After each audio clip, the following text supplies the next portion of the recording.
Horto Ostinato, um podcast de José Rui Rocha, com Celina Tavares e música original de José Miguel Costa.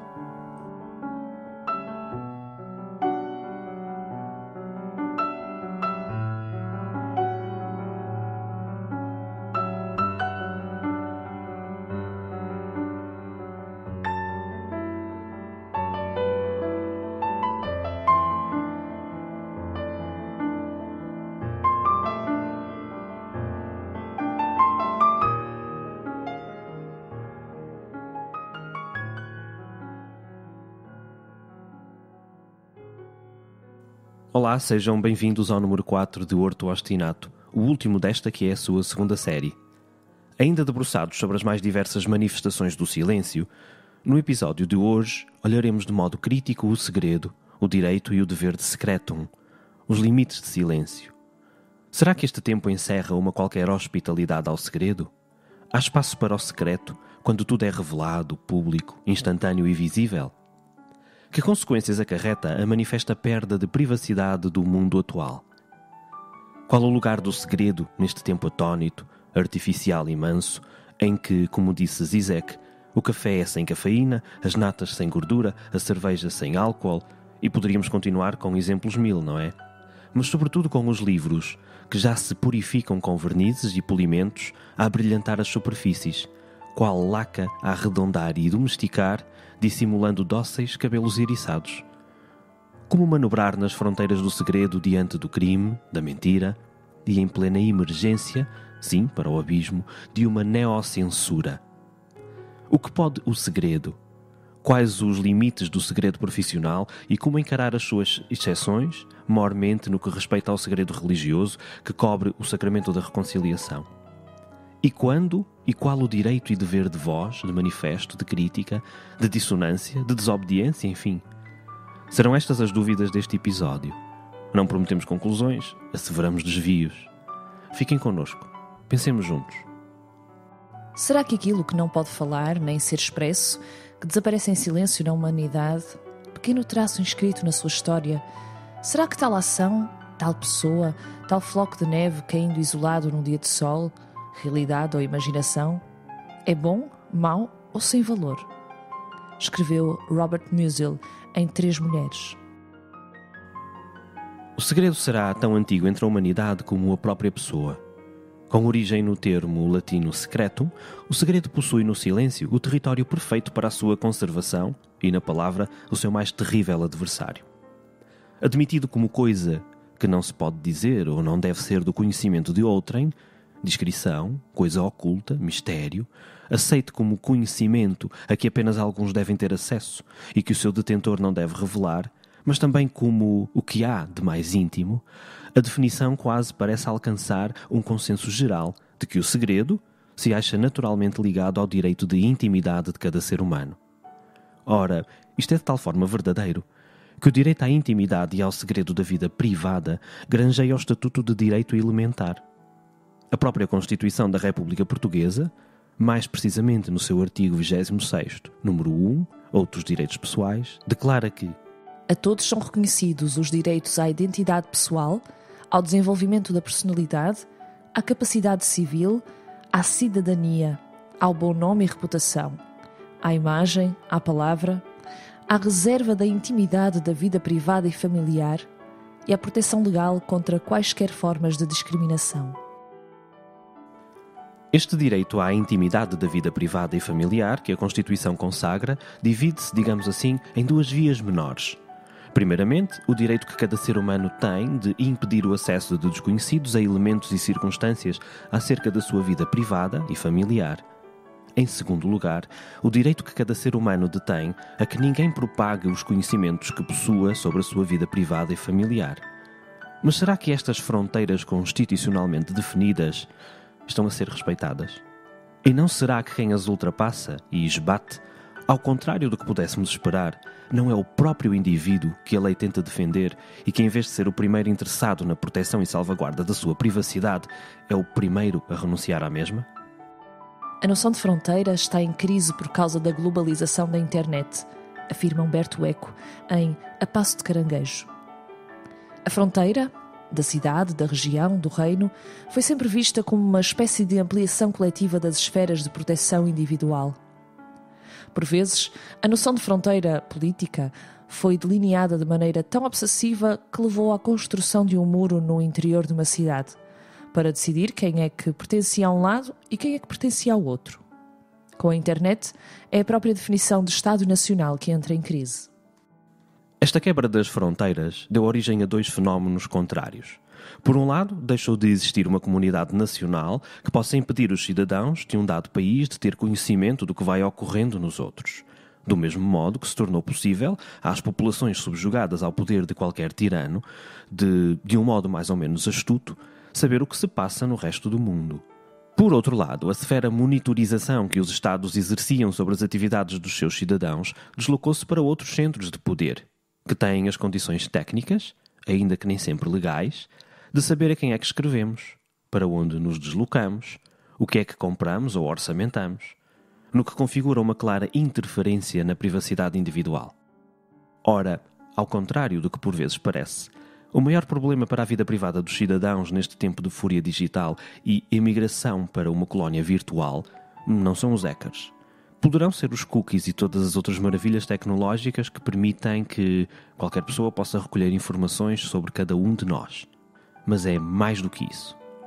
Se ainda há bem poucos anos a defesa da identidade existia paredes meias com o medo, a repressão e a censura, hoje é cada um dos utilizadores da internet que, num claro dispêndio do mundo privado, embriagado e cego, numa nuvem de exibicionismo, se dedica de modo incessante à revelação de todos os pormenores da sua vida íntima. Esta atitude manifesta-se como uma das grandes tragédias deste tempo. Esta renúncia voluntária à reserva de privacidade, onde não há espaço para o segredo, para o íntimo, é uma via suicida. E é o exibicionismo, pois, no limite do foro patológico, o cúmulo desta renúncia. Hoje olha-se com um espanto escarnecedor para a afirmação de Peter Handke: vivo daquilo que os outros não sabem de mim.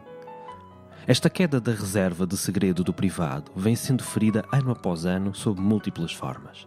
Uma delas, por exemplo, muito deve à tentação do prestígio e justamente ao exibicionismo. Trata-se da deslocação do antigo incipiente, digamos assim, o incipiente da aldeia, para a televisão. Mudança é essa muito bem aproveitada pelos média.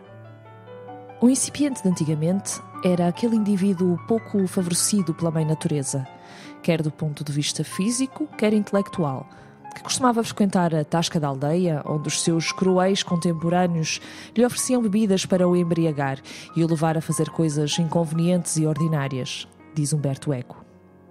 Recordemos que nessas aldeias o incipiente tinha uma vaga ideia de que o estavam a tratar como incipiente, mas alinhava no jogo porque era uma maneira de beber à borla e porque fazia parte da sua incipiência uma certa dose de exibicionismo. O incipiente odierno na aldeia global, televisão e redes sociais à cabeça, não é um indivíduo mediano. É um indivíduo que está acima da média. Convidam-no a participar nos talk shows e nos concursos, precisamente porque é incipiente. A questão é que este incipiente referido por Eco não é propriamente um pacóvio. Pode ser um espírito excêntrico, pode ser um escritor de trazer por casa, que percebeu que era mais eficaz e menos trabalhoso do que escrever uma obra-prima, baixar as calças na televisão, em direto, dizendo uns quantos disparates e obscenidades durante um debate cultural. Pode ser um aspirante a político a cozinhar as suas receitas prediletas entre desabafos e anedotas porcas, gingando a cintura com uma qualquer bailarina da moda, como uma maraca na sedução grotesca de votos. Pode ser. E muitos outros exemplos que todos conhecemos. Mas não pensemos que o incipiente televisivo, digamos, é uma vítima do sistema. Não. Ele afirma-se orgulhosamente incipiente e a sua exibição convence o público de que nada, nem sequer a mais vergonhosa das desgraças, tem o direito de permanecer na esfera do privado e que a exibição da, digamos, deformidade compensa. Justamente, a dinâmica das audiências faz com que, assim que o incipiente surge na televisão ou num vídeo online trazido para o ecrã, passe de imediato a ser um incipiente famoso e os convites multiplicam-se. Contudo, se em tempos idos o incipiente da aldeia, quando subjugado em exageros pela comunidade, era prontamente protegido pela intervenção do padre, do presidente da junta ou pelo homem rico da zona, que conduziam o desgraçado a casa, hoje, na aldeia global, ninguém acompanha o incipiente a casa. Ele é assim uma espécie de gladiador condenado à morte para agradar à multidão. É a própria sociedade que encoraja este indivíduo à exibição e quase dele exige isso. De resto, todos os incipientes aguardam e buscam obsessivamente os seus instantes de fama. São, pois, diversos os exemplos em que a privacidade se tornou desvalorizada moeda de troca rumo ao cume das celebridades. A renúncia à privacidade, uma renúncia despreocupada e consciente, celebra-se diariamente das formas mais espantosas. No restaurante, na rua, nos transportes públicos, soam telefones em alta voz, conversas sobrepostas ao ruído de fundo, em encenações várias de puro exibicionismo que eliminam de todo qualquer hipótese de secretum, de íntimo. Nas redes sociais, multiplicam-se as fotografias dos acontecimentos mais inusitados, desde uma ida ao cabeleireiro até à colonoscopia. Justamente, a defesa da privacidade deixou de ser apenas um problema jurídico para se transformar sobretudo num complexo problema social e antropológico-cultural. O silêncio é, pois, o tesouro a preservar. Ele é sinónimo de segredo, se um dado facto se conserva na penumbra, protegido de investigações e, digamos assim, defendido da ameaça da palavra, na medida em que esta se torne de conhecimento público, derrubando por completo a fortaleza de silêncio que envolve o secretum. Tal como expôs Confúcio, o silêncio é um amigo que nunca atraiçoa.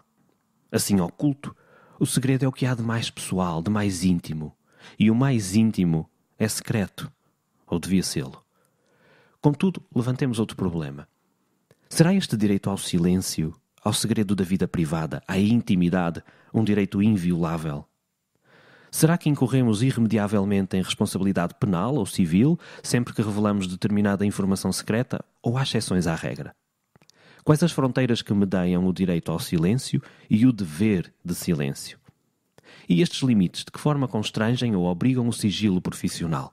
Que vínculos, dilemas e relações de poder resultam deste conflito? Na tradição bambara, povo que habita o oeste africano, sobretudo no Mali, mas também no Senegal, Guiné e Burkina Faso, diz-se que o segredo é o irmão uterino do silêncio. Assim, mantêm uma relação profundíssima de parentesco. Todavia, apesar de irmãos gêmeos, permanecem universos singulares, diríamos até que em pontos e circunstâncias muito particulares, inconciliáveis. A Constituição da República Portuguesa estipula que, quando em conflito, os direitos constitucionalmente consagrados podem prevalecer uns sobre os outros, atendendo ao interesse preponderante no caso concreto. Nesta senda, o legislador, se por um lado consagrou normas que sancionam aquele que revela o segredo de outro e que põem, por isso, em causa a reserva e a intimidade da vida privada de terceiros, por outro lado, sopesando os interesses em jogo, estipulou limites à inviolabilidade do segredo, designadamente no que respeita ao segredo no sentido de valor pessoal estritamente ligado à privacidade, segredo de confissão, segredo médico, segredo testamentário. Afirmou Catarina Esteves de Azevedo em O Segredo Religioso, o Múnus do Silêncio. É, pois, necessário um exigente grau de disciplina e uma lucidez por parte de todos os intervenientes na partilha e gestão do segredo, uma vez que uma fala que não seja capaz de melhor dominar as suas proteções se encontra sujeita a diversos riscos.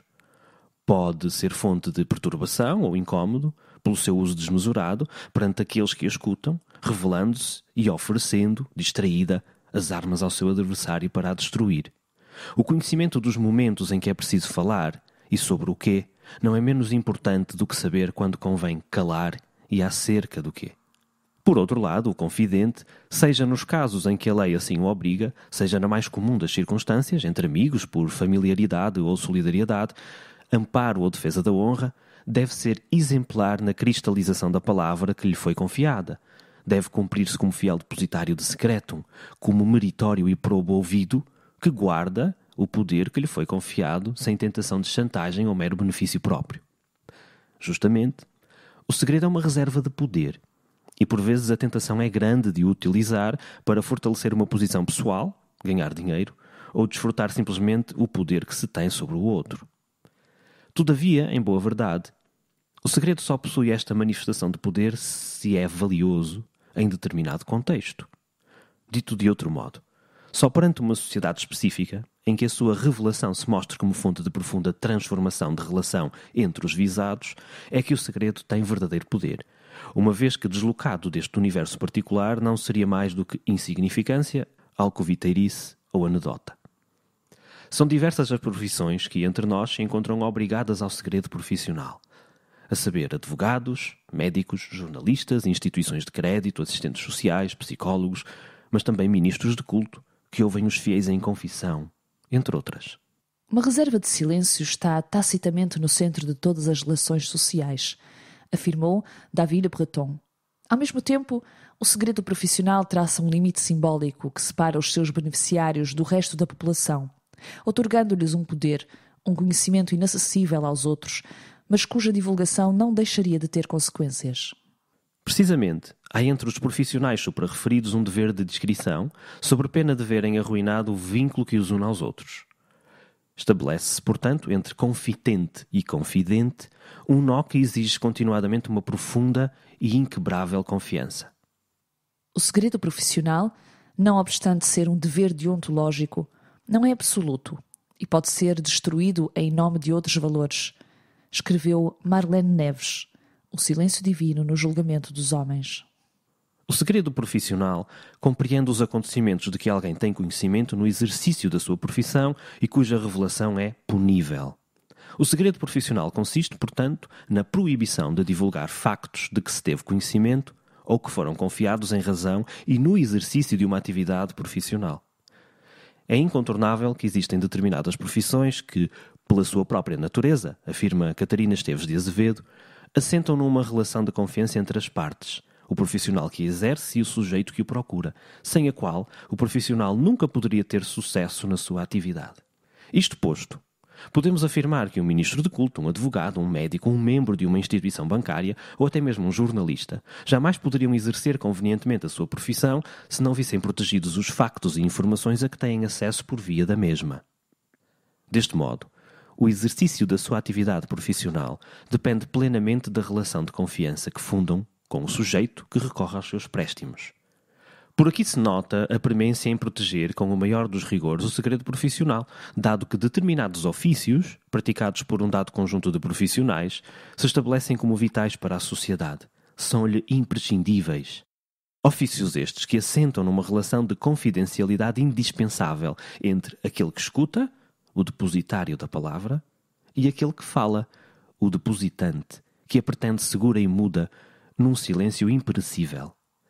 Daqui decorre que o segredo profissional e a sua melhor proteção não têm valor de interesse somente entre os intervenientes, confitente e confidente, mas também para toda a sociedade, proporcionando-lhe uma sólida percepção de confiança na salvaguarda da sua intimidade e, naturalmente, da sua dignidade. Atualmente, caso o enredo processual o justifique, o sigilo pode, porém, ser quebrado. Todavia, à luz do tecido normativo vigente, há um cargo que, pelo seu caráter íntimo, pela sua dimensão subjetiva, permanece uma exceção. Reportamo-nos aos ministros de culto e ao estatuto totalmente confidencial que envolve as informações que recebem enquanto profissionais, digamos. Levítico, capítulo 5, versículo 5. Se alguém se tornar culpado, deverá confessar o pecado cometido. Em João 20, 22, 23, Jesus soprou sobre eles, dizendo: Recebei o Espírito Santo. Os pecados daqueles que perdoardes serão perdoados. Os pecados daqueles que não perdoardes não serão perdoados. No amplo e complexo universo do secreto, um lugar foi-se destacando ao longo da história da humanidade, com contornos singulares e assente numa relação de completa confiança entre confidente e confitente, apesar deste último consignar nas mãos do ouvinte um poder inimaginável. O conceito de segredo religioso acha-se incontestavelmente ligado à confissão de pecados ao ministro de culto, o sacramento da reconciliação ou penitência, que é, no caso exemplar da Igreja Católica Romana, um instrumento e ouvido de Cristo, um ministro de Deus. O sacerdote apresenta-se na qualidade de ministro de Deus in persona Christi. Tudo o que se lhe confessa é a Cristo que se confessa. Pelo que o segredo deve ficar selado para sempre de modo irreversível e irrevogável. O segredo fica com Deus, no foro divino. Nesta qualidade, apresenta-se como libertador dos pesos do espírito, como mediador da reconciliação da alma de confitente com Deus, sendo simultaneamente testemunha da misericórdia e compaixão divinas, mas subsistindo, contudo, humano, demasiado humano. Em O Silêncio Divino no Julgamento dos Homens, Marlene Neves afirma: tradicionalmente, o segredo religioso confunde-se com o segredo da confissão, o que, em termos históricos, se compreende, mas que nos surpreende se olharmos com atualidade para a sociedade plural em que estamos inseridos e onde a confissão, além de não ter o valor de outros tempos, não é um sacramento partilhado por todas as confissões religiosas. Atualmente, e afirmámo-lo assentes na nossa auscultação de alguns fiéis e praticantes, referimos-nos à Igreja Católica Romana, a procura de sacerdotes por parte dos fiéis para a confissão dos pecados é um exercício que revela uma acentuada decadência. Entre confusões, preconceitos e irredutibilidades, desconfianças e uma profunda crise no que respeita ao entendimento e prática do que deve ser a sua virtude exemplar, quer dentro da própria hierarquia da Igreja, quer entre esta estrutura e os seus fiéis, aqueles que ainda procuram o sacramento da reconciliação, dizem-nos, fazem-no para libertarem o seu espírito de tormentas e faltas temporais, mais ou menos graves, apaziguando-o. Fazem-no por necessidade, mas fazem-no também sob o peso de uma tradição, nem sempre cumprida de modo convicto. Muitas das vezes as faltas mencionadas não competem, por grau de valor, à justiça dos homens, mas sim ao juízo divino, falhas, omissões e delitos que arranham apenas a epiderme dos conceitos religiosos a que se devotam, crises familiares, impaciências, preguiça, egoísmos, invejas, juízos sobre terceiros e pequenos arrufos. Mas a confissão pode ter outros contornos. Convém ressalvar que o conceito de confissão possui entre nós significados diferentes.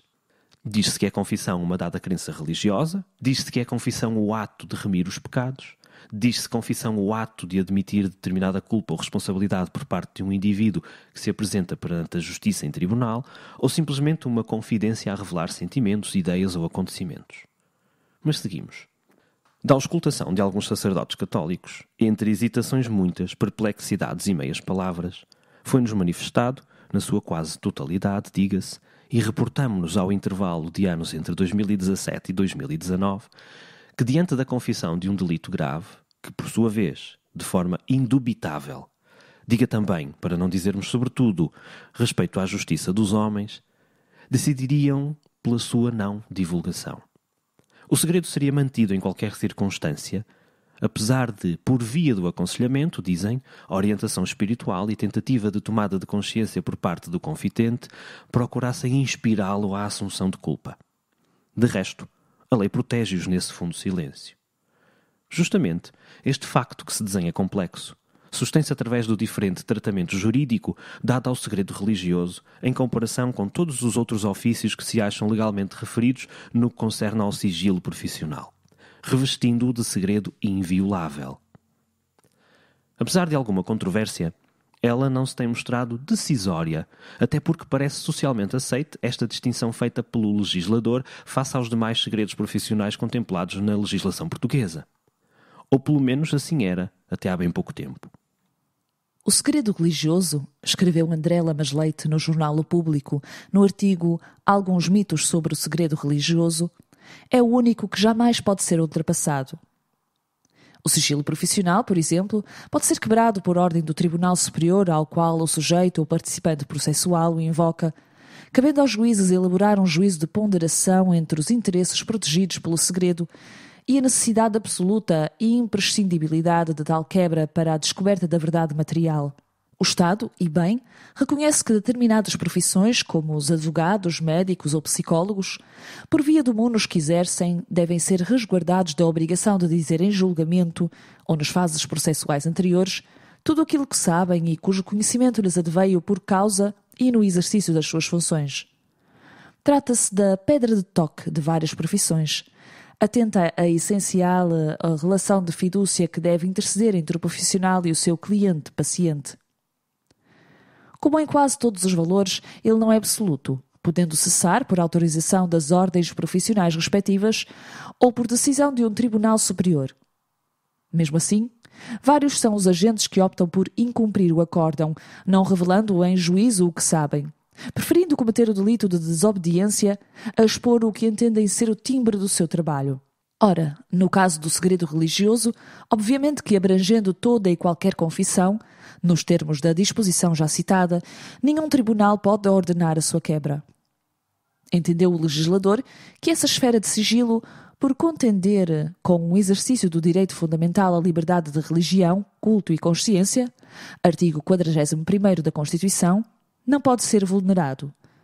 No caso da Igreja Católica, compulsado o compêndio do Catecismo, o tecnicamente designado Sacramento da Penitência, da Reconciliação, do Perdão, da Confissão, da Conversão, importa que, dada a delicadeza e a grandeza deste ministério e o respeito devido às pessoas, todo confessor está obrigado a manter o sigilo sacramental, isto é, o absoluto segredo acerca dos pecados conhecidos em confissão, sem nenhuma exceção e sob penas severíssimas. Mas perguntamos, está mesmo o secretum partilhado com os ministros de culto, objetivamente, na mesma dimensão de factos daquele que chega ao conhecimento do advogado, do médico, do jornalista ou do membro de uma instituição bancária? Por princípio, e regressamos a Catarina Azevedo e à sua tese O Segredo Religioso, o Munus do Silêncio, os conhecimentos que chegam ao advogado, ao médico, ao jornalista ou ao membro da instituição financeira são necessariamente aqueles que respeitam à concreta profissão que cada um exerce. São factos relativos a contendas jurídicas, a patologias clínicas, a fontes que revelam informações com interesse jornalístico ou a questões financeiras. São estes conhecimentos cuja reserva está subjacente à proteção do segredo profissional. Mas então, e os ministros de culto? Que ocorrências lhe são dadas saber? Julgamos, precisamente, que tudo aquilo que é dito ao médico, ao advogado e demais profissões supraditas, e mais um pouco ainda.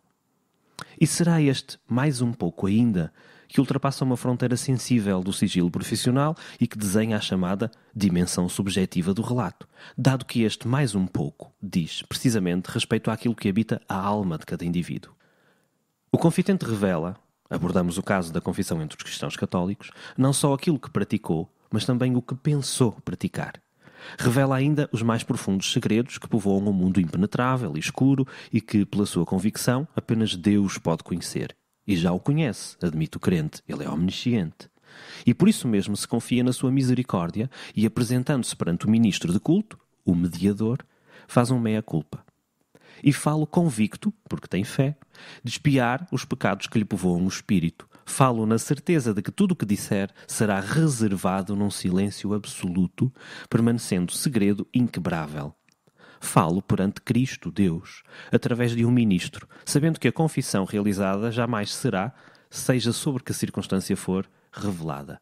Perguntamos então, será esta convicção de que a assunção das faltas é feita perante Cristo, Deus, através do ministro enquanto mediador, que delineia um caráter de exceção, digamos assim, para o legislador, no caso concreto do Código de Processo Penal Português, artigo 135º, número 5? Quanto a nós, consideramos que a proteção do segredo religioso, vigente no atual ordenamento jurídico português, se enraiza em fortes singularidades culturais e religiosas, consequentes do ónus que a tradição e a doutrina da Igreja Católica Romana, continuamente, usufruíram e usufruem na sociedade portuguesa. Sendo atualmente a confissão religiosa professada pela maioria dos portugueses, a Igreja Católica Romana é aquela que tem na gênese de sua doutrina a expiação e remissão dos pecados através da confissão auricular ao ministro de culto e a penitência a ela inerente. O cumprimento rigoroso desta doutrina determina a necessária confissão dos pecados, de todos eles, mesmo aqueles que nunca seriam de relatar, com o propósito de encontrar a salvação. Concedendo a possibilidade de o ser humano poder relatar os seus mais íntimos segredos, com a certeza que ninguém nunca deles saberá, o legislador decidiu proteger o segredo da alma, permitindo que a expiação dos pecados de cada um fique no segredo de Deus ou dos deuses. Todavia, apesar de conhecermos posições contrárias, afigura-se-nos que, e admitindo que o segredo religioso se avizinha do segredo profissional, o fundamento que o torna excepcional não pode situar-se na liberdade religiosa. Este raciocínio parte, pensamos, da desacertada conjectura de que a liberdade religiosa é que tutela o silêncio dos ministros de culto.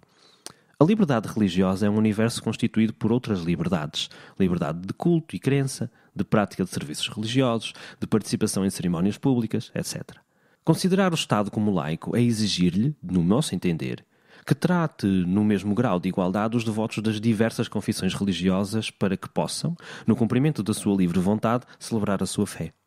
Justamente, acreditamos, é ao Estado que compete assegurar, digamos, todas as liberdades. Se, por um lado, e reportamos-nos ao sacramento da reconciliação, Igreja Católica Romana, a confissão é feita perante Cristo Deus, por intermédio de um seu ministro, na qualidade de ministro de Deus in persona Christi.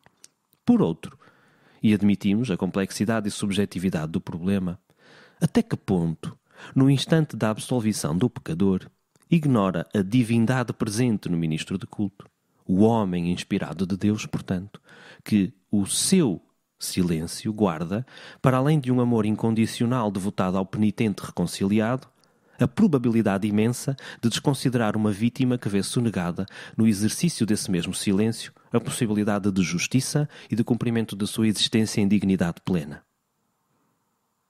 Da nossa parte, concordamos em absoluto com a opinião de Marlene Neves. O segredo religioso é, na interpretação que dele fazemos, um tipo de segredo profissional e corresponde a um conceito mais amplo do que o segredo da confissão, gênese daquele.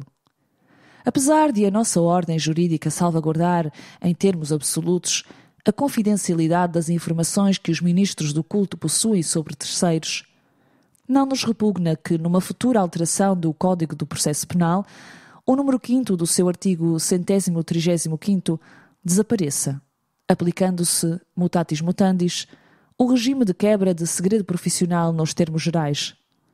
Não sendo a situação mais recorrente, queremos que casos há em que o conhecimento de um sacerdote pode contribuir para que o julgamento dos homens se realize e a impunidade não reina coberto de um silêncio divino.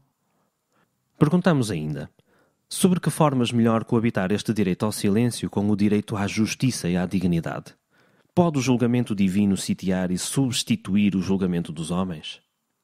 O que nos tem gritado o tempo presente acerca da gigantesca mudez, do ácido silêncio que perpassa ainda, a Igreja no que concerne a crimes irreparáveis, como são os crimes sexuais em que a mesma tenta, paulatinamente, mundo fora, erguer-se de um paúl ensanguentado e nojento.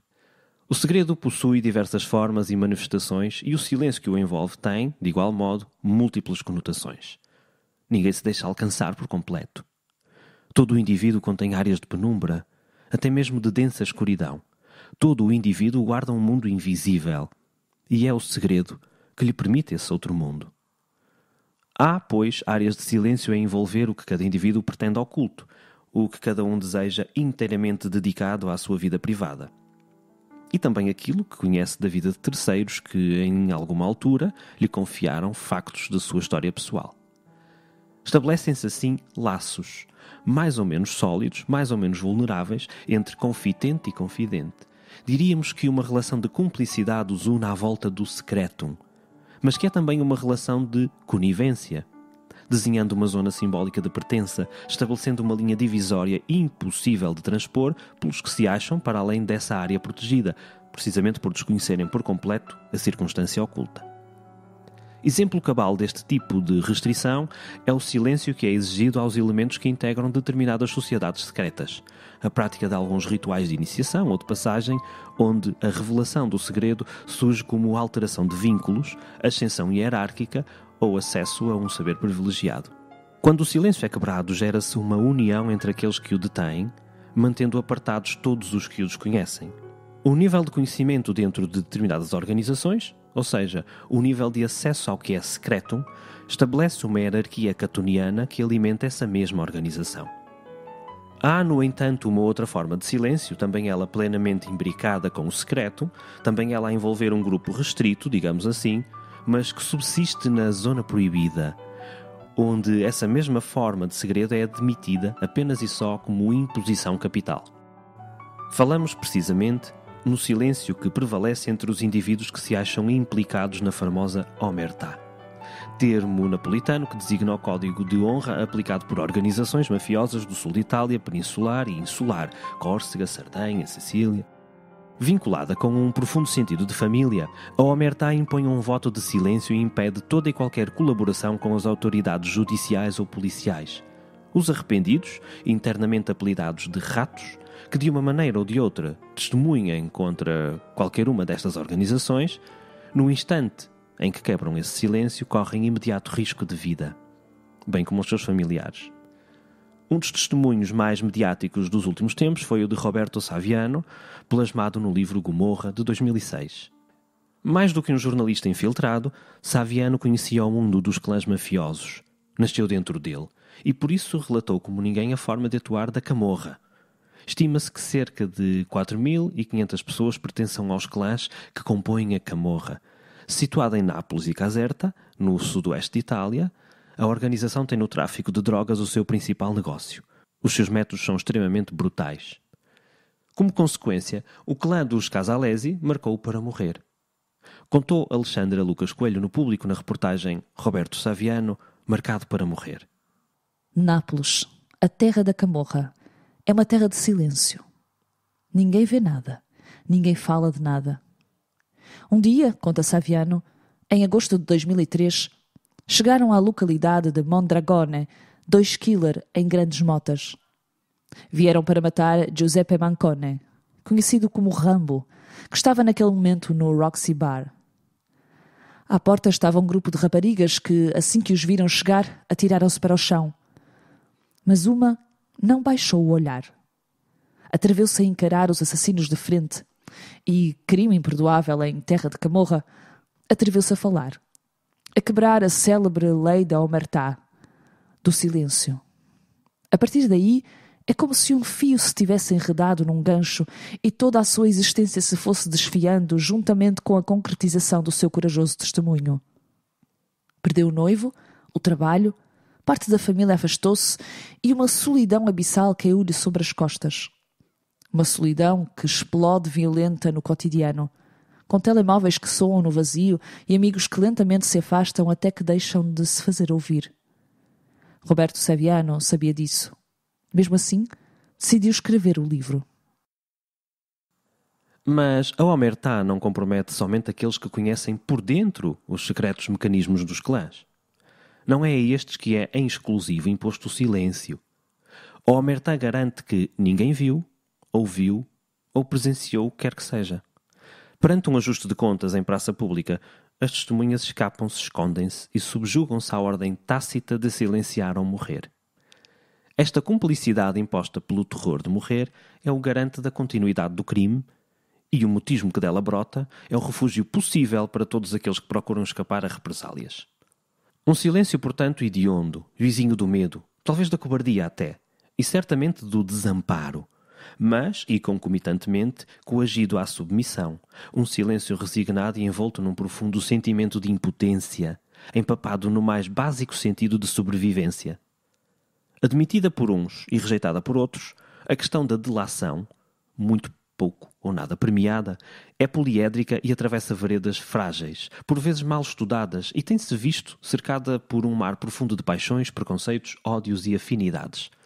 No entanto, e reportamos-nos à questão do desamparo do potencial delator, é evidente o modo como muitas das vezes políticos e uma determinada elite são os primeiros a escusarem-se à avaliação, tomada de decisão e aplicação dos mecanismos necessários à proteção e consideração desses denunciantes, arriscando-se mesmo em confusões muito para além de meras questões de semântica, permitindo desse modo um território de impunidade onde o potencial denunciante se move com pavor e envolto num profundo mutismo, bloqueando a justiça.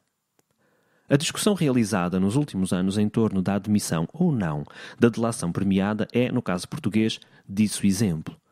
Segundo um artigo de Miguel Poiares Maduro, os bufos e a omertà, a violência verbal com que parte da nossa elite reagiu à simples possibilidade de reforçar os mecanismos de denúncia, incluindo a delação premiada de crimes de corrupção, explica por que razão será tão difícil combatê-la entre nós. Ouvimos parte dessa elite tratar como bufos quem denunciar casos de corrupção, da mesma forma que na máfia se descrevem como ratos aqueles que violam o pacto de silêncio da omertà. De forma chocante, chegaram ao ponto de equiparar essa possibilidade à denúncia de opositores políticos na ditadura, confundindo esse ato cobarde e imoral com a obrigação moral de denunciar e combater a corrupção numa sociedade democrática. Parece-nos, vendo aqui deste baixo, que, admitindo um elevado grau de ingenuidade, se dispensava a delação numa sociedade séria, honesta, igual. Trata-se de comportamento, pois claro. Trata-se de verdade, exigência e excelência. Mas o direito ao silêncio e ao segredo estabelece também uma relação de parentesco com o princípio da não autoincriminação.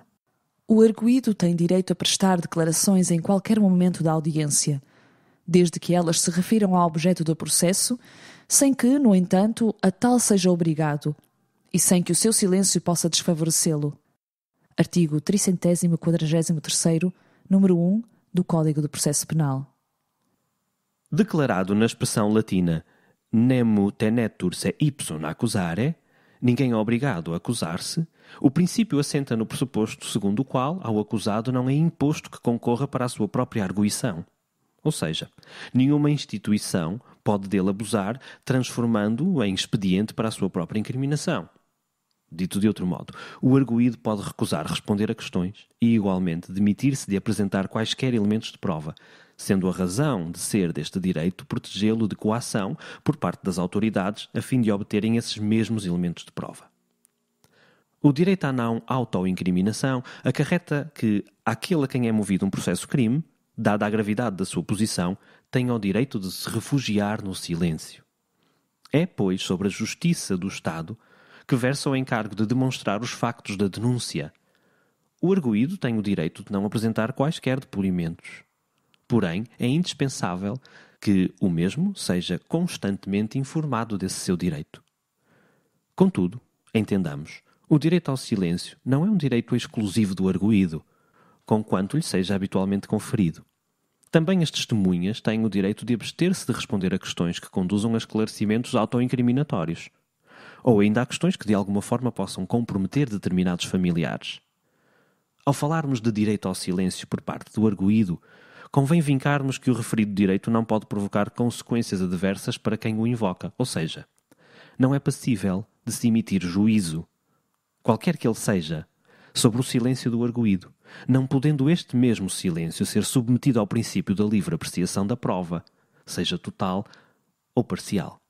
Dito de outro modo, e recorremos ao Supremo Tribunal de Justiça, o direito ao silêncio jamais poderá ser interpretado e considerado como um indício ou presunção de culpa. Disse Diana Silvério em O Silêncio como Garantia de Direitos Fundamentais das Vítimas e dos Arguidos no Processo Penal Português. Como sabemos, o arguido, quando não opta pelo silêncio, não tem a obrigação de dizer a verdade, ao contrário do que é exigido às testemunhas, uma vez que não se lhe pode exigir que colabore com a justiça, ou obrigar a apresentar elementos que contribuam para a sua autoincriminação. Logo, a questão que colocamos é: se o arguido tem o direito de mentir? E a resposta é não, definitivamente. O arguido pode, de facto, rejeitando o direito ao silêncio que lhe assiste, omitir a verdade, pode optar pela falsidade. Mas será possível ajuizar sem a verdade? Será que uma decisão é justa, na plenitude do termo, tal como o entendemos, quando não é verdadeira, ou seja, assenta em factos que tudo devem à verdade? Pensamos que bem distante do direito ao silêncio no qual o arguido se pode refugiar, se situa o uso da palavra falsa, ou seja, e dito de outro modo, o que o arguido não pode fazer é, em tribunal, mentir, sob a pena de estarmos a admitir a mentira enquanto norma organizadora da sociedade.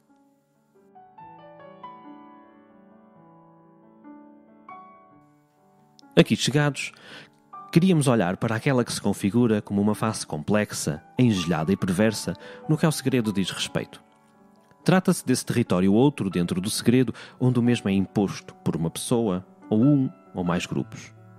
Mais do que pedir segredo, trata-se de uma imposição, exercida por poucos, muitos ou mesmo uma assustadora maioria, que procura ocultar, impedir, fazer esquecer, suprimir qualquer elemento que possa parecer dissonante, perigoso, ameaçador, ofensivo, enfim, lavando as nódoas que provam uma existência real, um tempo vivido, verdadeiro, apagando-as, quando não substituindo o tecido por outro mais novo e macio, exibindo aos olhos do mundo uma falsa pureza, um passado tão imaculado quanto artificial.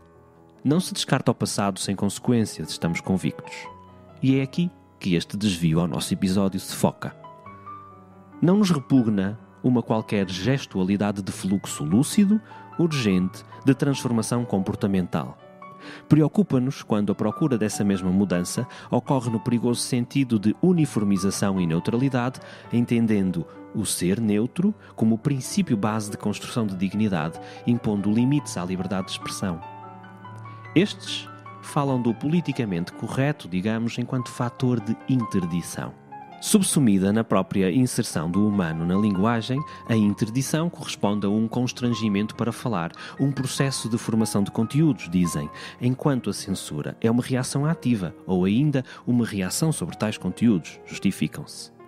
Por seu lado, não o neguemos, outros, assentes em anos de alheamento, automatismo e pequenos poderes instalados, recusam toda e qualquer solicitação que perturbe a sua atual posição.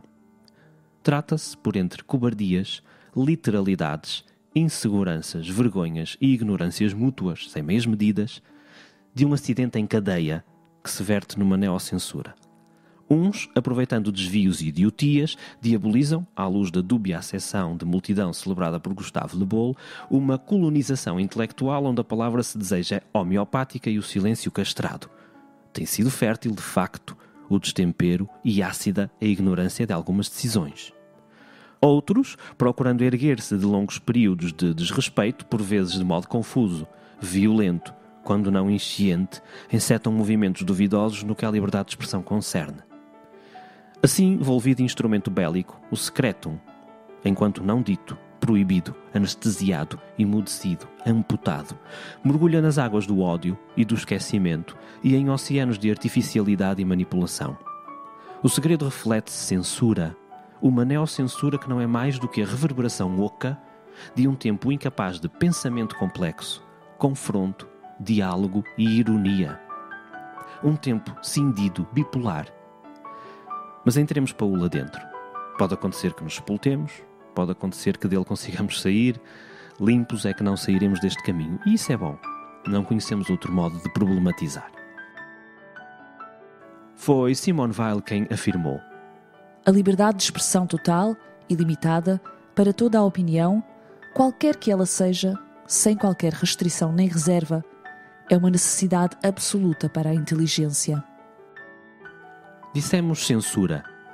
E dissemo-lo porque é disso que se trata quando qualquer manifestação de poder suprime palavras, gestos, sons, silêncios até, não por uma qualquer emergência, mas por questões de sobrevivência política, de pura sensibilidade, retidão, apenas por força da pressão social ou imposição de um pequeno poder ou um poder invisível, dizendo o que podes escutar, escrever, ler ou dizer, emudecendo ideias, perseguindo pensamentos. Judith Butler, que tem problematizado o assunto, maiormente o pensamento acerca dos discursos de ódio, distingue dois níveis de censura ao nível do discurso.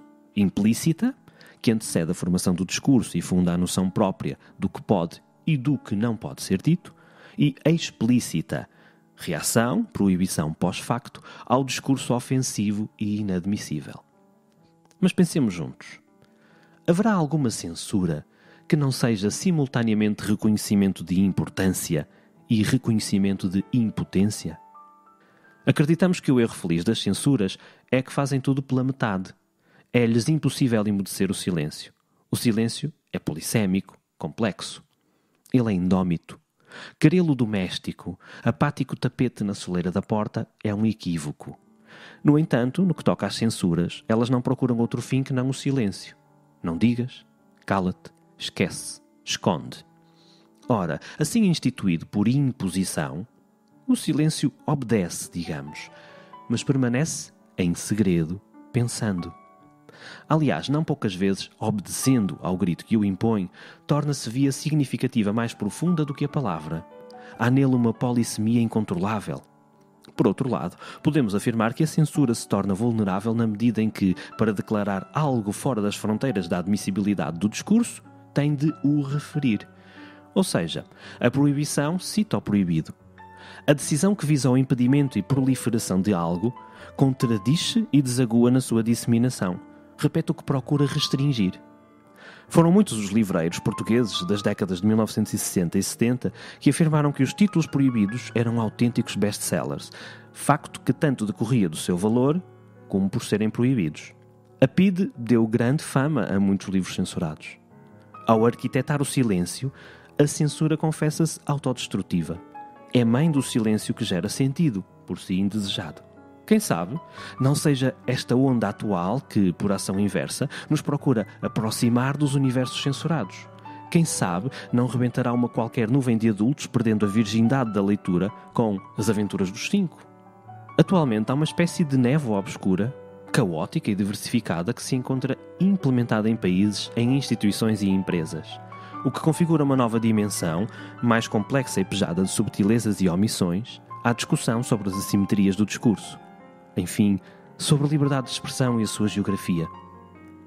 Mas observemos de outro ponto. A substituição dos nomes das coisas por outros mais adequados, digamos assim, não é prática recente. Podemos citar uma série de episódios em que renomear elementos da vida social atende ao objetivo de impulsionar, por meio da linguagem, valores novos que, conforme se crê, seriam capazes de enfrentar a resistência de velhos costumes.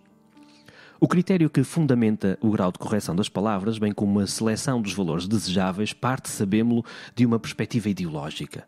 Por exemplo, após a Revolução Francesa, perto de 1500 nomes de ruas e lugares que continham referências a rainhas, reis ou santos foram alterados por denominações mais afeitas ao tempo novo instaurado.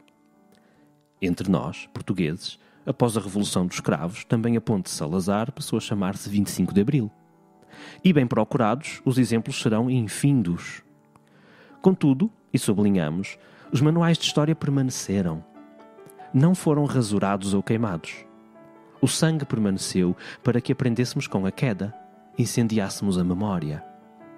E essa é a questão, repetimos. Podemos tratar com mais respeito alguém que o solicita. Devemos fazê-lo. Não admitimos é que nos enfeitem de jasmins e amansem os mais duros versículos da Bíblia, por exemplo. Nem que um dedo qualquer venha perfumar a putrefação e a morte na obra de Shakespeare.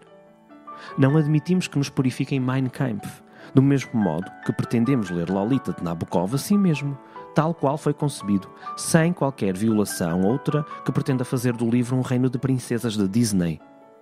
Não nos incensem a vida de Céline, com o fumo dos autos de fé levantados aos seus livros porque ele isto.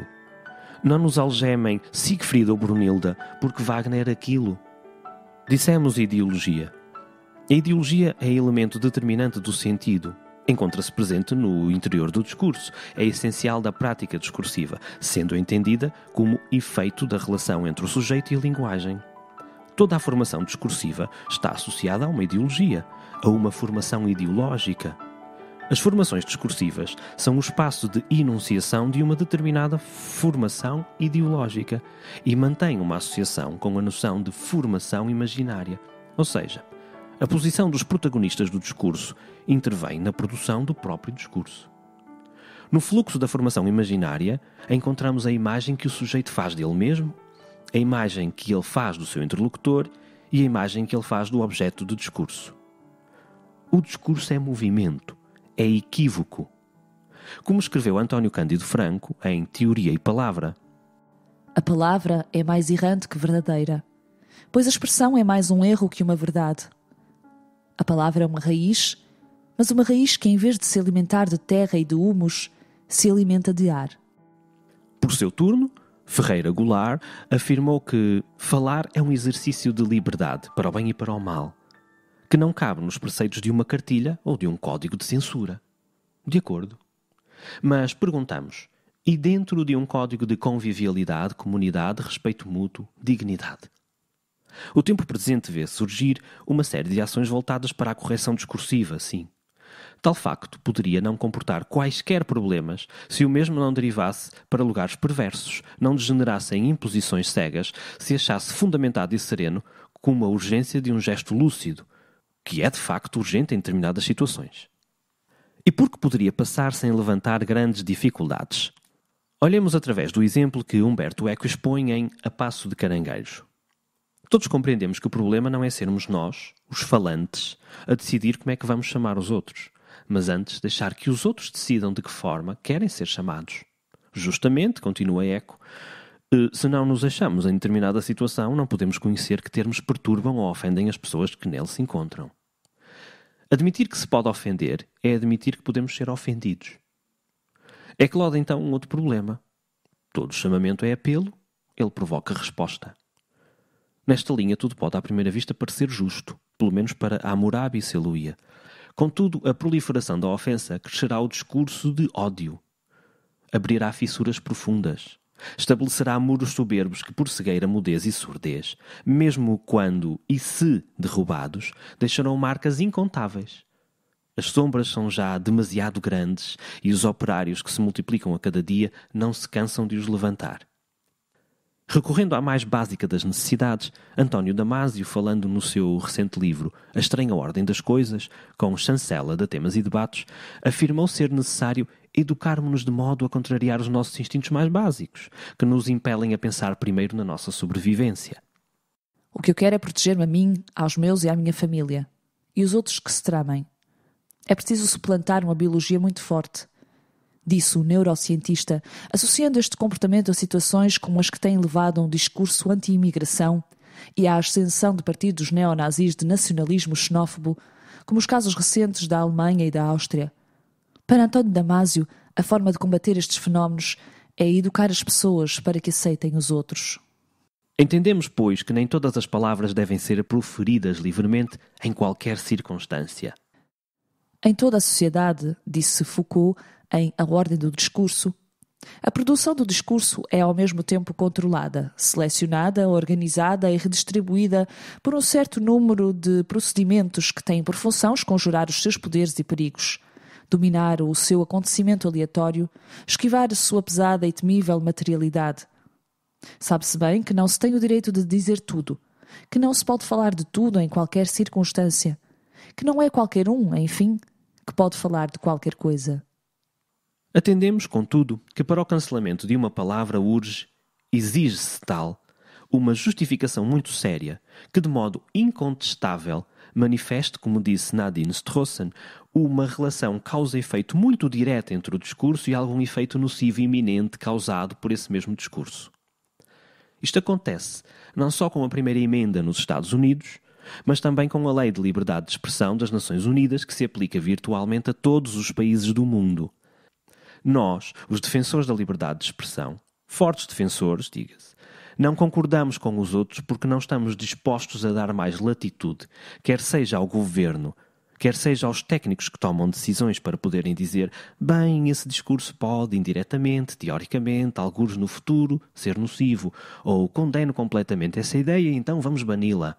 Se por um lado há quem leia e admita estas ações de, digamos, adequação discursiva como indícios de crise, no sentido em que procuram cindir com paradigmas vetustos, rearticulando conceitos sobre a liberdade de expressão e as convenções discursivas, redefinindo as fronteiras do que é considerado inapropriado, por outro, ela tem soado sobretudo como moralizadora, unívoca, simétrica e castradora da diferença, da dissonância.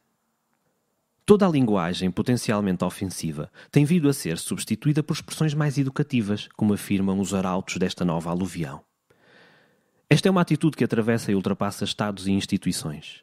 Justamente, foi sobretudo cada indivíduo que se transformou a si mesmo em vigilante moralizador, vazio de senso crítico e humor, em defensor acérrimo da simetria discursiva, devedora ao tópico em voga, pronto a impedir a veiculação de mensagens e informações que firam os seus preceitos ou se oponham àquilo que defende. E isto ocorre sobre a tese de Paul Virilio, em que as pessoas estavam a transferir as suas vidas para o ciberespaço, funcionando este como uma colónia virtual, espécie de sexto continente em que todos vivemos, uma vida de substituição. Uma vida de instantaneísmo, onde, e citamos Diogo Vaz Pinto e o seu artigo Um David Pornográfico e a Senha dos Novos Puritanos, se suspendem todas as instâncias que defendem o indivíduo contra os processos avassaladores das massas, essas garantias do Estado de Direito que colocam uma presunção de inocência do lado de quem é acusado.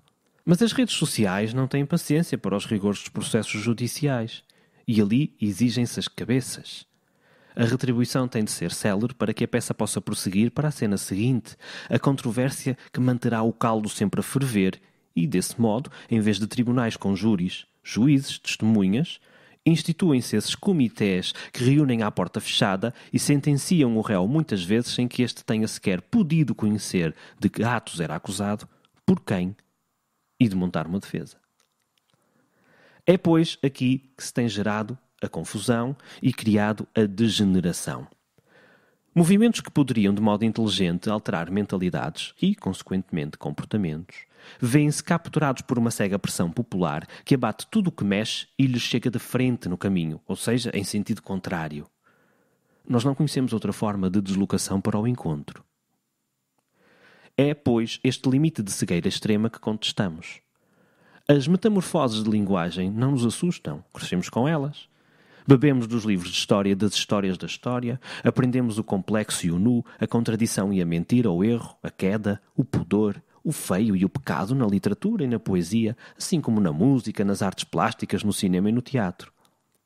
Merece o nosso repúdio a amputação de pensamento, a manipulação da memória, a anestesia crítica, a castração da voz indómita, da arte livre acima de tudo e da criatividade em prol de uma política de gosto, ou por mera colisão com o inconveniente. Na nossa ótica de defensores da liberdade de expressão, o limite é o crime, não é o inconveniente. E concordaremos, o que é crime na praça pública é crime também na rede, no livro, no palco. Mas, justamente, apenas porque são crime, e não por serem execráveis e muito menos dissonantes, inconvenientes, diríamos, seguindo o Pacheco Pereira, podemos punir as palavras, porque são crime. De resto, todo o gesto que, destituído de qualquer bom senso, daqui expluda para adequações discursivas mais meigas, não será outra coisa que não uma censura que pretende colocar uma campânula sobre as nossas cabeças, por forma a não sermos incomodados, perturbados, ofendidos. Uma campânula contra o inconveniente. Reparem, em liberdade, e corremos o risco de contradição, pode não se gostar, mas podemos ser ofendidos. É, portanto, perverso o modo como este rosto outro do segredo, esta omissão, purga ao termo inconveniente, se tem celebrado. Qual trepadeira incontida, histérica e cega, esta prática degenerou em gestos e gritos, desenhando uma neocensura. Mas levantemos questões. Perguntamos: haverá algum termo que seja efetivamente neutro, ou todas as palavras são marcadas por uma apreciação social, como nos disse Bakhtin? E sendo, devem ser proibidas? A alteração de uma palavra considera-se metamorfose de representação profunda, em essência, no comportamento, ou de representação epidérmica, apenas em aparência. É por essa ótica que se estabelece uma relação entre memória e esquecimento, e também entre memória e censura. Assim, os sentidos silenciados, apagados, escapam de serem inscritos na memória. Consequentemente, o sentido falta por interdição, e como a memória é, ela mesma, condição do dizível, esses sentidos não podem ser lidos, disse Annie Orlandi em As Formas do Silêncio. Perguntemos ainda: estaremos a desaguar numa cartografia da palavra, da implementação de uma nova língua, ou trata-se de facto de uma atenção constante, uma vigilância sempre alerta a fenómenos de discriminação? Será esta a via para a edificação de relações sociais mais democráticas, mais iguais por meio da declaração e intenção da alteração da desigualdade existente através dos significados que as palavras transportam? Sempre houve grupos de pressão, e a sua existência não é dispensável. Não poucas vezes são estes mesmos grupos que transformam e conquistam alterações significativas no que à dignidade diz respeito. Contudo, nesta questão que abordamos, o grupo de pressão encontra-se disperso, desarticulado, habitando em redes sociais, sem rosto. E se nisto não entendermos problema, ele surge quando o mesmo grupo vive atirando a esmo de forma acrítica, ignorante e não poucas vezes violenta contra tudo o que se manifesta desfavorável à sua ideologia. Justamente, quando estes grupos, espezinhando, atravessam o diálogo para a imposição de um discurso único, limpo e consonante, resvalam para coordenadas perigosas, validando a categorização de todos quantos falam em censura. Este tempo de pressão cega, ou opressão sem tirano, como disse Virílio, é tal que nos mostra que, entre outros, mede à cabeça, os poderes políticos e do governo, eles próprios, na gestão de dano e popularidade, vivem com medo de dizer o que possa ser entendido como ofensivo e insensível. E sabemo-lo, a perda de assertividade, no mínimo, no exercício de qualquer responsabilidade é princípio e via rápida à decadência, que a seu tempo se volverá à violência e desaguará no desejo do extremismo como força de ordem. Mas não só os políticos, média e instituições várias se têm visto pressionados nesta aluvião de ajustes. Cada um de nós tem experimentado esta mesma pressão. Quantas vezes já nos achamos achincalhados ou ostracizados por defender determinada posição destoante? Gerou-se todo este clima de vigilância, e regressamos a Diogo Vaz Pinto, todo este clima de punição, de uma censura que se internaliza, generalizando o receio de se sofrer alguma forma de penalização, com as pessoas a serem forçadas a cometer atos de contrição em público, a virem desculpar-se e a acatarem sacrifícios para tentar apaziguar esses gestores da intriga. Tudo isto corresponde a um ambiente próprio de sociedades iliberais, com códigos culturais rígidos, reforçados por forte pressão dos pares. Como notou Anne Applebaum numa extensa reportagem para a revista The Atlantic, em que recolheu o testemunho de várias pessoas canceladas. Esta é uma história de pânico moral, de instituições culturais que se policiam entre si, purificando-se diante de multidões desaprovadoras. E se estas multidões não são literais, como eram em Salem, reúnem-se online, organizam-se via Twitter, Facebook e às vezes canais internos das empresas. Mas não tínhamos ilusões. Este gesto deriva também, e sobretudo parece-nos, de uma percepção de poder e do poder de influência da linguagem que transpira há décadas nos média, e digamos assim novos média, e no discurso político sobretudo. Mas mais, talvez haja outro tipo de pressão aqui entre, digamos assim, serviços, financiamentos e clientes, pois então.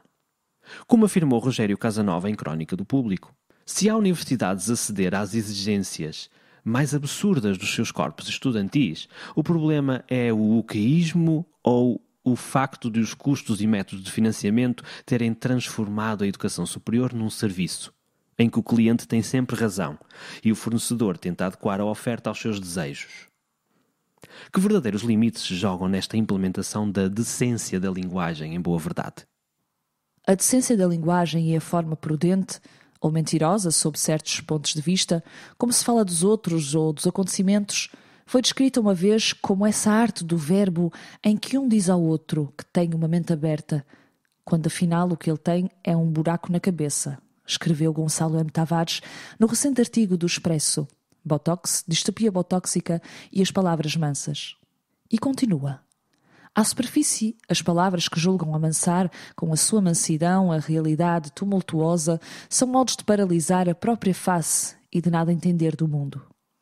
Ou seja, habitamos uma sociedade contemporânea obesa de palavra, em entretenimento, propaganda e em constante fluxo informativo, o que implica que as relações sociais e a linguagem estejam cada vez mais ancoradas e influenciadas pelos discursos políticos e dos média, os quais têm o seu poder alicerçado na linguagem e aqueles que os compõem compreendem largamente que, alterando palavras no discurso, conseguem interferir no mundo.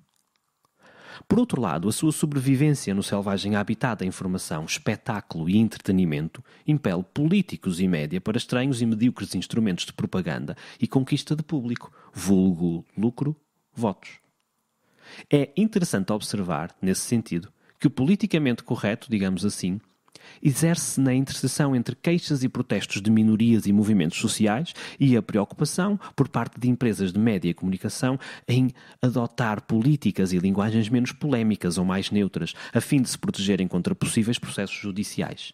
Muitas vezes, estas decisões representam uma forma de eludir os problemas sociais pendentes, disfarçando-os por meio da utilização de uma linguagem mais educada. Justamente, na linha de exemplo de Humberto Eco, se deixarmos de chamar às pessoas que usam cadeira de rodas inválidos ou deficientes para passarmos a chamar-lhes pessoas diferentemente válidas e depois não lhes construirmos rampas de acesso aos locais públicos, é evidente que removemos hipocritamente a palavra, mas não um problema. Não quer isto dizer, e muito menos validar, continua Eco, que não possamos apropriar o discurso. O problema reside na ação. Por outro lado, esta adequação discursiva tem degenerado de forma abissal. São disso prova as ridículas adequações lexicais em que diversos casos nos são propostas. Houve quem começasse a dizer que mankind era uma expressão sexista por causa do prefixo man, que excluiria as mulheres da humanidade, e decidiu substituí-la por humanity. Óbvia ignorância etimológica, já que este termo também deriva de homo e não de mulher. Sempre por provocação, mas também sempre por ignorância etimológica, algumas franjas do movimento feminista propuseram que se deixasse de falar em history. His é o pronome masculino, para se passar a falar de herstory. Ou ainda o caso de Sherman, que se quer mudado para chairperson. Ora, assim ajustados ao gosto de quem frui este tempo light, os média, os políticos, docentes, bem como qualquer um de nós, salvaguardam-se, sim, mas escusados no ridículo e demitidos de qualquer alteração efetiva e de fundo no comportamento cotidiano. Isto posto, gera-se um efeito de bola de neve, uma relação de dependência e articulação de poderes que arquiteta um discurso banal, manso e acrítico, unívoco e consonante que todos temos testemunhado. Talvez se quisessem, em princípio, outra coisa. Mas não é isso que tem acontecido. A cultura de cancelamento, esta censura palerma, não é de direita nem de esquerda. De novo, Vaz Pinto. É muito menos uma causa. Ela é sim um aflitivo sintoma de uma cultura de obstrução, em que, em vez de se incentivar a curiosidade e o espírito inquisitivo, se troca a dúvida por conclusões precipitadas, rígidas noções ideológicas, teses ou argumentos que se esgotam em 280 caracteres e que preferem reduzir o universo a uma casca de nós e sufocar aí dentro a ter de permanecer desperto, atento às nuances e ambiguidades. Neste tempo light, e regressamos a Zizek. A busca por uma socialização fundada apenas nos consensos e não mais nos conflitos exige que a acidez e a virulência sejam progressivamente apagadas, mesmo que isto implique um processo de esvaziamento e de dessubjetivação dos e nos sujeitos e discursos, o que, inclusive, se coaduna com a ideia e o ideal de um mundo light e de uma desertificação do real. Diríamos de outro modo, trata-se de um profundíssimo déficit poético, de uma completa ausência de uma gestualidade do sensível, um déficit que retira contradição e ferida à leitura do mundo, deixando-o sem estranhamento, derrota, redenção e transcendência. Afastamo-nos um pouco, recuamos os passos e entontecemos com o fedor do lodo. Esta hora é ridícula e não parece sabê-lo. Bamboleia embriagada de direitos individuais, exibicionista, adepta do extremo e do total, incapaz de qualquer coabitação na diferença. Torna o que poderia ser a princípio de metamorfose, lenta metamorfose e não destituída de complexo, numa postura tartufa, bem devedora aos mais variados mecanismos sensórios que, de modo implacável, ao longo dos séculos tutelaram os preceitos morais, os bons costumes, a domesticidade da palavra, não se coibindo à apresentação de expressões, termos e gestos não recomendados. Esta postura é preconceituosa. É equívoca, autoritária e simplória. Equívoca na medida em que prediz uma ligação unívoca entre palavra e referente. Autoritária, dado o seu caráter proibitório e controlador da liberdade de expressão. E simplória, uma vez que pretende solucionar o meândrico problema das relações sociais discriminatórias por meio da mera alteração lexical. Concordaremos que o recurso à etimologia, com o intuito de desvendar o sentido irredutível de uma determinada expressão, é capcioso. Esta nova censura amputa personagens, neutraliza ambientes, torna dócil a ferida e o sangue. Vertida sobre textos antigos, ela anda a fazer o seu caminho há mais de uma década. A tendência para recortar, despoluir o livro em completo desrespeito ao autor e aos leitores é tal que não há dia em que a mesma não se mostre vaidosa na varanda desta hora tristíssima. Estranhamente, ao mesmo tempo que ainda temos tanto caminho para fazer na multiplicidade, sentimos uma vontade insaciável de eliminar aquilo que possa ser divergente ou provocatório. Esquecendo que a escolha de caminhos se faz no diálogo, não na ocultação e na censura, no que é uma completa sedução de extremos, marchando por sobre a democracia. Apesar de não conseguirmos confirmação cabal acerca da autoria de tal afirmação, tem sido atribuído ao jornalista e escritor peruano Jaime Bailey o seguinte manifesto. Vivemos uma época em que as pessoas sensatas, cultas e bem educadas devem falar o menos possível, por forma a não ofender os brutos, ignorantes e incivilizados, que, de resto, em vez de um exercício de humildade, são soberbos, agressivos e mal educados. Esta manifesta postura censória, atualmente debruçada sobre termos e diversas criações artísticas, mas sobretudo livros, trata-te, a ti que lês, como um palerma chapado, incapaz de saber pensar, digerir, contextualizar, problematizar. Um néscio que diante de um vocábulo, uma expressão localizada no tempo, vai cimentar uma praxis cotidiana.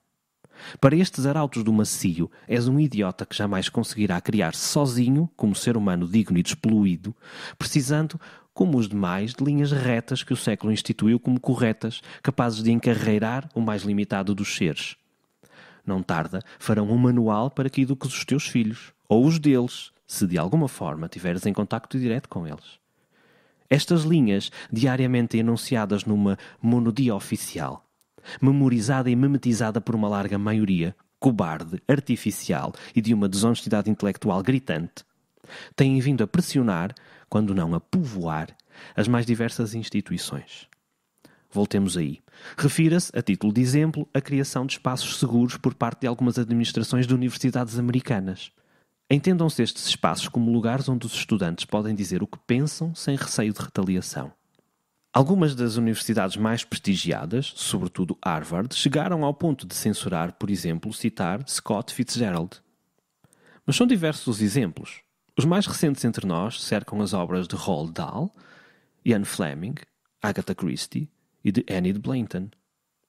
Esta última viu os seus livros serem removidos das estantes das bibliotecas de Devon, em Inglaterra, e encarcerados para que o público não tropece numa linguagem desatualizada, dizem. E aqui estamos, em plena universidade ou biblioteca, admitindo a censura por inadequação de linguagem. Ou seja, porque não conforme a norma imposta, porque inconveniente, um livro é removido, corrigido ou destruído. Só um palerma não sabe como nomear esta gestualidade, que não deve nada a uma gestualidade do sensível, mas à profunda imaturidade da mesma. Já no caso de Roald Dahl, as revisões que têm vindo a ser trabalhadas por leitores sensíveis, de uma organização chamada Inclusive Minds, mentes inclusivas, portanto, que se diz apaixonada pela diversidade, igualdade e acessibilidade e comprometida em mudar a face dos livros infantis, suscitaram diversas reações a este gesto de censura. Salman Rushdie, recentemente atacado no cumprimento de uma antiquíssima fatwa, por força da ousadia do seu versículos satânicos, afirmou que Roald Dahl não era santo nenhum, mas isto é uma absurda censura. A Puffin Books e os representantes de Dahl deviam ter vergonha. Também em desacordo, o primeiro-ministro britânico Rishi Sunak criticou a decisão. Acho importante, afirmou em comunicado, que obras de literatura e obras de ficção sejam preservadas e não retocadas. Sempre defendemos o direito de liberdade de expressão. As chamas que Ray Bradbury ateou no distópico Fahrenheit 451 contra a televisão e a forma como esta estava a transformar as pessoas em idiotas acéfalas e alienadas, e seguimos a linha de Mafalda Anjos no artigo Anda um cheiro a querosene no ar, têm hoje combustível e vigilância diversos. É sobretudo a internet e as labaredas do ultrapoliticamente correto, do policiamento permanente da linguagem, do wokeismo desenfreado quem delibera, ou assim o deseja, as fronteiras do discurso, na tentativa totalitária, em nome de excelentes intenções, de cirurgicamente retirar ao complexo curso do rio este ou aquele afluente, mais severo ou turvo, mais agitado ou insurreto, enfim, todo o braço de água que perturba a placidez do caudal onde os narcisos se olham, se copiam e se confundem, deve ser extinto. Foi António Porcia quem disse: depuras-te, cuidado, pode não sobrar nada. Por outro lado, também ele asseverou que continuarei a eliminar as palavras más que pus no meu todo, ainda que o meu todo fique sem palavra. Urge, portanto, o diálogo, não uma trincheira. Urge a metamorfose, o crescimento, a dignidade, não a ignorância, a violência e a censura. Já anteriormente o afirmamos. Palavra e silêncio são os dois pilares capitais para o discernimento e invenção do mundo. E o livro tem sido o errante guardião de ambos. Um guardião combatido ao longo dos séculos. Um guardião que não poucas vezes foi destruído, queimado, para que sobre as suas cinzas se empreendesse a edificação de um compêndio de enganos. Um sacrário absoluto e irrefutável, preenchido de versões interesseiras e seletivas da história. Um guardião que denuncia, pergunta, inventa, pensa, provoca, ofende e revela, e que precisamente por isso é ainda hoje dolorosamente perseguido e violentamente caçado. Um livro, por mais que o pareça, não é uma saída, antes uma via arriscada. Pode ser o porão ou o ventre negro do grande peixe que tragou Jonas, pode ser. E conta que o livro pode muito bem regurgitar-te onde não desejas, mas onde é necessário que escutes, duvides e imagines. A leitura não é um processo despoluído, puro e todo luz. Sabemos que as civilizações se transfiguram em lenta erosão, mas as selvagerias repetem-se num arrepiante extremo ato de ignorância. Como um eco do que Arturo Pérez Reverte anotou enquanto correspondente de guerra por entre as feridas ácidas do cerco de Sarajevo, nós acrescentamos que queimar um livro é queimar o espírito humano. Esquecer, ignorar, desprezar o livro, querê-lo higienizado através da amputação de uma voz dissonante, desagradável e inconveniente, é desprezar o espírito humano. Poderá sobrar algo, mas então seremos outra coisa, sem sentido e em plena boda do desprezível.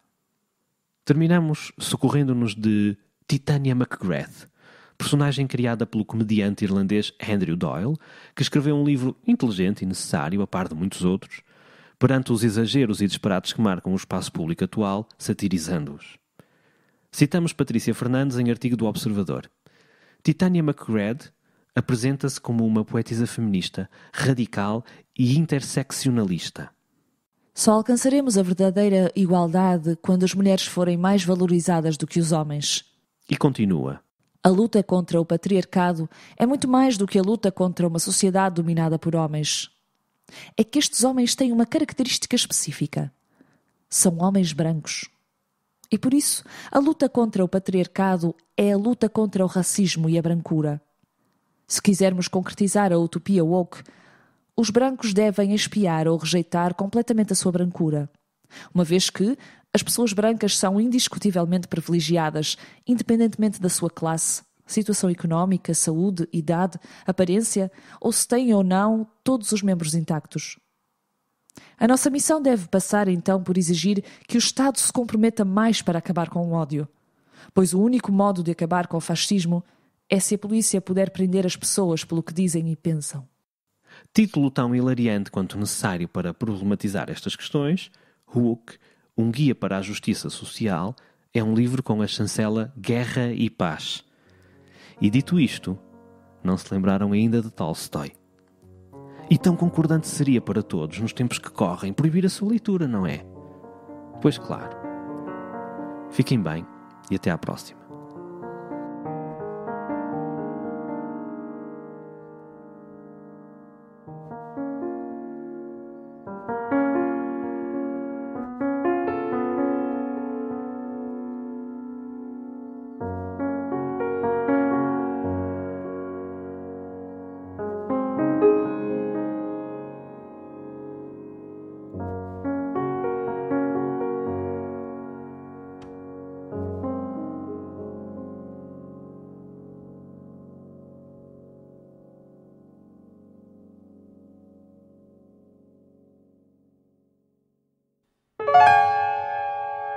De improviso.